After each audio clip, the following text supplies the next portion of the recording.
Assalamualaikum warahmatullahi wabarakatuh.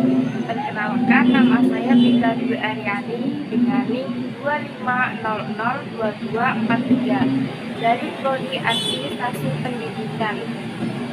Saya akan mempresentasikan video singkat mengenai mata kuliah komunikasi organisasi.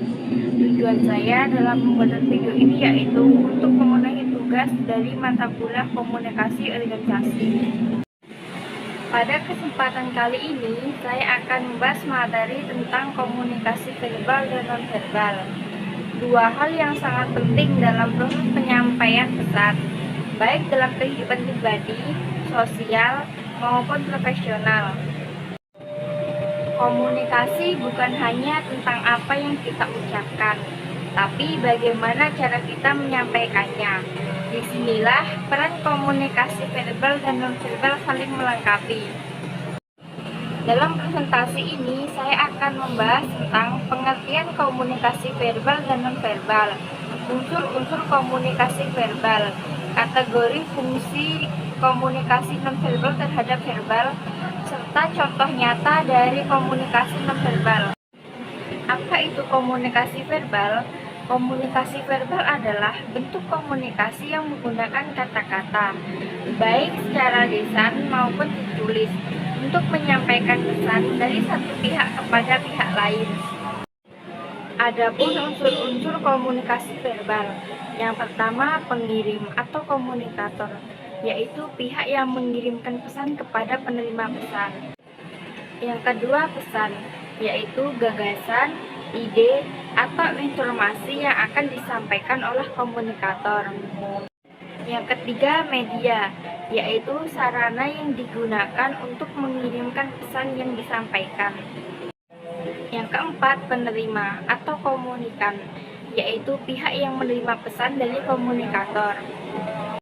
Yang kelima umpan balik atau feedback, yaitu respon atau tanggapan terhadap pesan yang disampaikan komunikator. Yang keenam gangguan, yaitu hal-hal yang bisa menghambat komunikasi. Selanjutnya saya akan membahas materi tentang komunikasi nonverbal. Apa itu komunikasi nonverbal?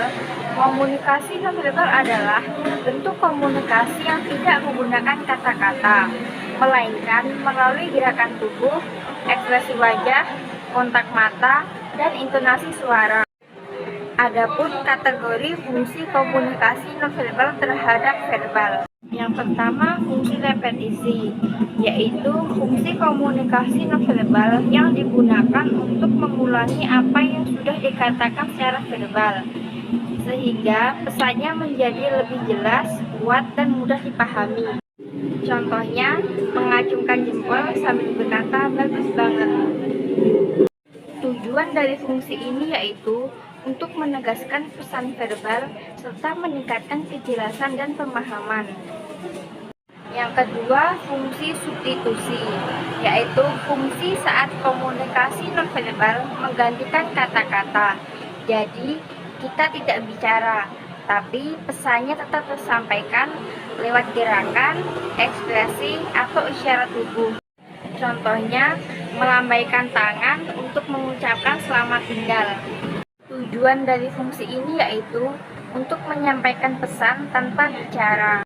Yang ketiga, fungsi kontradiksi, yaitu fungsi yang terjadi saat ucapan tidak sesuai dengan sikap, ekspresi, atau nada suara. Contohnya bilang, "Aku nggak marah kok," tapi nada suara keras dan ekspresi wajah marah.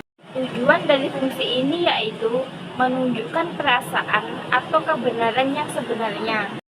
Yang keempat, fungsi komplement, yaitu fungsi yang pesan nonverbal mendukung isi ucapan verbal, sehingga pesannya menjadi lebih jelas, kuat, dan meyakinkan. Contoh verbalnya yaitu semangat atas kelulusannya, sedangkan contoh nonverbal tangan dijabat tangan, wajah ceria, dan nada bersemangat. Tujuan dari fungsi ini yaitu memperkuat makna pesan. Yang kelima, fungsi asentuasi, yaitu fungsi untuk menegaskan pesan verbal agar lebih diperhatikan dan dimengerti dengan jelas oleh pendengar. melalui bantuan bahasa tubuh atau intonasi suara. Contohnya saat berkata, jangan lupa mengerjakan tugasnya, dengan suara lebih keras dan gerakan tangan menegaskan kata jangan. Tujuan dari fungsi ini yaitu menegaskan pesan. Demikian presentasi singkat dari saya tentang komunikasi verbal dan nonverbal. Semoga materi ini bermanfaat dan dapat menambah wawasan kita semua. Terima kasih atas perhatian dan waktunya. Saya akhiri. Wassalamualaikum warahmatullahi wabarakatuh.